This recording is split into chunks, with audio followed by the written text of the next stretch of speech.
ಶಿಡ್ಲಘಟ್ಟ ಪೌರಾಯುಕ್ತೆ ಆಗಿರ್ತಕ್ಕಂಥ ಅಮೃತ ಗೌಡ್ರಿಗೆ ಈ ಭಾಗದ ಕಾಂಗ್ರೆಸ್ ಮುಖಂಡ ರಾಜು ಗೌಡ್ರವರು ಧಮಕಿ ಹಾಕಿ ಅಶ್ಲೀಲ ಪದಗಳನ್ನ ನಿಂದನೆ ಮಾಡ್ತಕ್ಕಂಥ ಹಿನ್ನೆಲೆಯಲ್ಲಿ ಅವ್ರ ಮೇಲೆ ಈಗ ಪ್ರಕರಣವೊಂದು ಕೂಡ ದಾಖಲಾಗಿರ್ತಕ್ಕಂಥದ್ದು. ಈಗ ಅವ್ರನ್ನ ಬಂಧಿಸಬೇಕು, ಅವ್ರನ್ನ ಗಡೀಪಾರು ಮಾಡಬೇಕು ಅಂತೇಳಿ ಈ ಜಿಲ್ಲೆಯಲ್ಲಿ ಆಗಿರ್ಬೋದು ಮತ್ತೆ ಈ ಶಿಡ್ಲಘಟ್ಟ ವಿಧಾನಸಭಾ ಕ್ಷೇತ್ರದಲ್ಲಿ ಒಂದು ಕೂಗು ಕೇಳಿ ಬರ್ತಕ್ಕಂಥದ್ದು. ಇನ್ನು ಇದೇ ಶಿಡ್ಲಘಟ್ಟ ಕ್ಷೇತ್ರದ ಪರಾಜಿತ ಅಭ್ಯರ್ಥಿ ಈಗ ಬಿಜೆಪಿ ಜಿಲ್ಲಾಧ್ಯಕ್ಷರಾಗಿರ್ತಕ್ಕಂಥ ರಾಮಚಂದ್ರ ಗೌಡ್ರು ನಮ್ಮ ಜೊತೆ ಇದ್ದಾರೆ. ಬನ್ನಿ ಅವರು ಏನ್ ಹೇಳ್ತಾರೆ ಅಂತಕ್ಕಂಥ ಕೇಳೋಣ. ಸರ್, ನೀವು ಕೂಡ ಅವ್ರ ಜೊತೆಲಿ ಅವ್ರ ಕಾಂಪಿಟೇಟರ್ ಆಗಿ ಸ್ಪರ್ಧೆ ಮಾಡಿದ್ದವರು.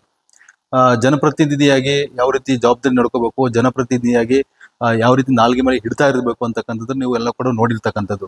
ಹಿನ್ನೆಲೆ ಒಬ್ಬ ಕಾಂಗ್ರೆಸ್ ಮುಖಂಡರು ಈ ರೀತಿಯಾಗಿ ಒಬ್ಬ ಮಹಿಳಾ ಅಧಿಕಾರಿಗೆ ಈ ರೀತಿ ಅವಾಚ್ಯ ಶಬ್ದಗಳನ್ನ ಬಳಕೆ ಮಾಡಿ, ಸೊಂಟದ ಕೆಳಗಿನ ಪದಗಳನ್ನ ಬಳಕೆ ಮಾಡಿ ಈ ರೀತಿ ನಿಂದನೆ ಮಾಡಿರ್ತಕ್ಕಂಥದ್ದು ಎಷ್ಟರ ಮಟ್ಟಿಗೆ ಸರಿ ಸರ್?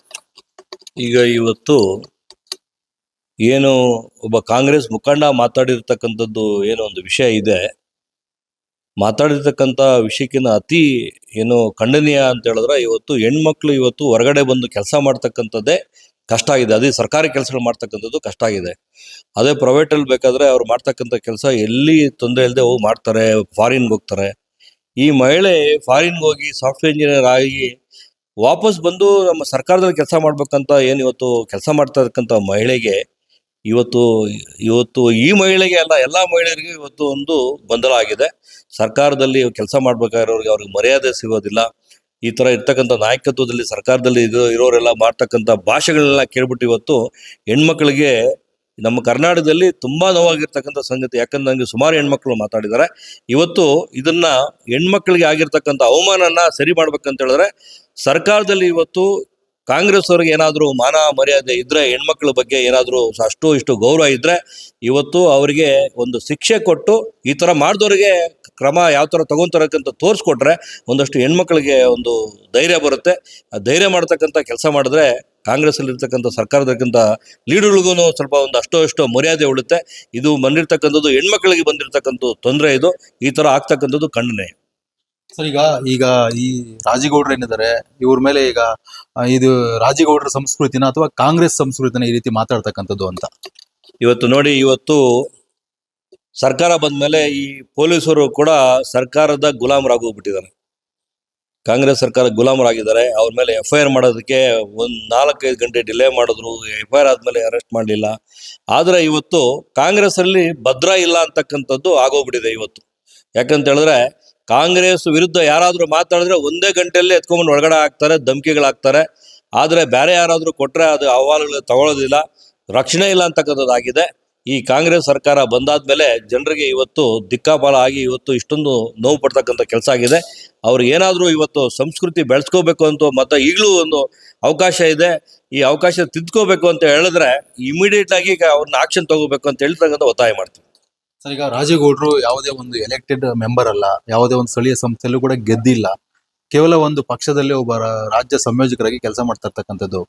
ಇನ್ನು MLA ಈಗ ಆ ರೀತಿ ಮಾಡ್ತಾ ಇರ್ತಕ್ಕಂಥವ್ರು ಇನ್ನು MLA ಆಗ್ಬಿಟ್ರೆ ಯಾವ ರೀತಿ ಅವ್ರ ನಡವಳಿಕೆ ಇರ್ಬೋದು ಅಂತ ಇದು ಪ್ರಶ್ನೆ ಬಂದಿರೋದು. ಅದು ಈಗ ಅವರು ಇನ್ನ ಅಲ್ಲಿ ಬಂದು ಶಾಸಕರೇ ಆಗಿಲ್ಲ, ಶಾಸಕರಾದ್ರೆ ಇನ್ನೇನ್ ಮಾಡ್ತಾರೆ ಅಂತಕ್ಕಂಥದ್ದು ಪ್ರಶ್ನೆ ಬಂದಿದೆ. ಈಗ ಏನಾಗಿದೆ ಅಂದ್ರೆ ನಮ್ಮಂತವ್ರು ಕೂಡ ರಾಜಕಾರಣದಲ್ಲಿ ಇರೋದ್ರಿಂದ ಎಲ್ಲರೂ ಇದೇ ತರನ ಅಂತಕ್ಕಂಥದ್ದು ಜನರಿಗೆ ಒಂದು ಮನವನೆ ಬರ್ತಕ್ಕಂಥದ್ದು ವಾತಾವರಣ ಸೃಷ್ಟಿಯಾಗಿ ಹೋಗ್ಬಿಟ್ಟಿದೆ. ಯಾಕಂತ ಹೇಳಿದ್ರೆ ಸರ್ಕಾರ ಇದ್ರೆ ಕೂಡ ಈ ತರ ಮಾಡಿದವ್ರಿಗೆ ಶಿಕ್ಷೆ ಆಗುತ್ತೆ ಅಂತ ಮಾಡಿದ್ರೆ ಮಾತ್ರನೇ ರಾಜಕಾರಣದಲ್ಲಿ ಬರ್ತಕ್ಕಂಥ ಯುವಕರು ಕೂಡ ಒಂದು ಆಸಕ್ತಿ ಇರುತ್ತೆ.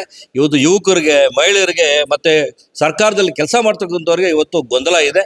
ಈ ಗೊಂದಲ ನಿವಾರಣೆಗೆ ಇಮಿಡಿಯೇಟ್ ಆಗಿ ಆಕ್ಷನ್ ತಗೋಬೇಕಂತ ಒತ್ತಾಯ ಮಾಡ್ತೀನಿ. ಸರ್, ಬಿಜೆಪಿಯಲ್ಲಿ ಈ ರೀತಿ ಮಾತಾಡ್ಬಿಟ್ಟಿದ್ರೆ ಯಾವ ರೀತಿ ಶಾರ್ಪ್ ಆಗಿ ಕ್ರಮ ತಗೊಳ್ತಾ ಇದ್ರು? ಕಾಂಗ್ರೆಸ್ ಅಲ್ಲಿ ಯಾಕೆ ಈ ರೀತಿ ಶಾರ್ಪ್ ಆಗಿ ಕೆಲಸಗಳ ಕ್ರಮ ಕೈಗೊಳ್ತಾ ಇಲ್ಲ ಅಂತೇಳಿ? ನಮ್ಮ ಬಿಜೆಪಿ ಪಕ್ಷ ಶಿಸ್ತಿನ ಪಕ್ಷ.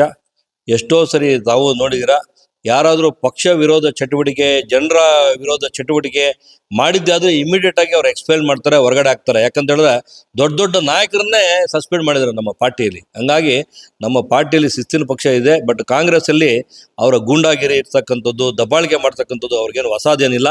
ಹಂಗಾಗಿ ಬಂಡಾಟ ಆಡ್ತಾ ಇದ್ದಾರೆ ಕಾಂಗ್ರೆಸ್ನವರು. ಸರ್, ಈಗ ರಾಜೇಗೌಡರು ಬಂಧನ ಮಾಡಬೇಕು ಅಂತೇಳಿ ನೀವು ಸಹ ಈಗ ಜಿಲ್ಲಾ ಒಂದು ಬಿಜೆಪಿ ಕಮಿಟಿಯಿಂದ ನೀವು ಜಿಲ್ಲಾಧ್ಯಕ್ಷರಾಗಿ ಈಗಾಗಲೇ ಪೊಲೀಸ್ ಠಾಣೆಯಲ್ಲಿ ಒಂದು ಮನವಿ ಪತ್ರವನ್ನು ಕೊಟ್ಟಿದ್ದೀರಿ. ಈಗ ಈ ಮಹಿಳೆಗೆ ಅಂದ್ರೆ ಪೌರಾಯುಕ್ತೆಗೆ ಒಂದು ನ್ಯಾಯ ಸಿಗುತ್ತಾ ಸರ್ ಈ ಕೇಸಲ್ಲಿ? ಇವತ್ತು ಏನಾದರೂ ಕಾಂಗ್ರೆಸ್ ಸರ್ಕಾರ ಈಗ ಆಗಿರ್ತಕ್ಕಂಥ ಅನಾಹುತಕ್ಕೆ ಅವ್ರು ಏನಾದರೂ ಕ್ರಮ ತಗೊಳ್ಳಿಲ್ಲ ಅಂತ ಹೇಳಿದ್ರೆ ಮಹಿಳೆಯರಿಗೆ ಕಾಂಗ್ರೆಸ್ ಅಲ್ಲಿ ರಕ್ಷಣೆ ಇಲ್ಲ, ಮತ್ತೆ ಆಮೇಲೆ ಅಧಿಕಾರಿಗಳಿಗೆ ರಕ್ಷಣೆ ಇಲ್ಲ ಅಂತಕ್ಕಂಥದ್ದು ಬಟಾ ಬಯಲಾಗುತ್ತೆ. ಇಮಿಡಿಯೇಟ್ ಆಗಿ ಮಾಡ್ತಕ್ಕಂಥ ಕೆಲಸ ಮಾಡಿದ್ರೆ ಮಾನ ಮರ್ಯಾದೆ ಉಳಿತಕ್ಕಂಥದ್ದು ನಮ್ಮ ಆಗ್ರಹ. ಇದಿಷ್ಟು ಬಿಜೆಪಿ ಜಿಲ್ಲಾಧ್ಯಕ್ಷ ಸಿಕಲ್ ರಾಮಚಂದ್ರಗೌಡ ಹೇಳ್ತಕ್ಕಂಥ ಮಾತಾಗಿರ್ತಕ್ಕಂಥದ್ದು. ಒಟ್ಟಾರೆಯಾಗಿ ಎಲ್ಲರದು ಒಂದೇ ಮಾತಾಗಿರ್ತಕ್ಕಂಥದ್ದು. ಈ ರೀತಿಯಾಗಿ ಒಬ್ಬ ಮಹಿಳಾ ಅಧಿಕಾರಿ ಮೇಲೆ ದರ್ಬ ನೋಡಿಸತಕ್ಕಂಥದ್ದು, ಅಶ್ಲೀಲ ಪದಗಳನ್ನ ಬಳಕೆ ಮಾಡಿರ್ತಕ್ಕಂಥದ್ದು ಖಂಡನೀಯ ಆಗಿದೆ. ಇನ್ನು ಪೊಲೀಸರು ಈ ಬಗ್ಗೆ ಈ ಮಾತಾಡಿರ್ತಕ್ಕಂಥ ರಾಜೀವ್ ಗೌಡ್ರ ಬಗ್ಗೆ ಒಂದು ಸೂಕ್ತವಾದ ಕ್ರಮ ಕೈಗೊಂಡು ಕನಿಷ್ಠ ಶಿಕ್ಷೆಗೆ ಒಳಪಡಿಸಬೇಕು ಅಂತದೇ ಎಲ್ಲರ ಆಗ್ರಹ ಆಗಿರ್ತಕ್ಕಂಥದ್ದು. Rajappa, guarantee news, Chikkaballapur. Guarantee news, ಸುದ್ದಿ ಖಚಿತ, ನ್ಯಾಯ ನಿಶ್ಚಿತ.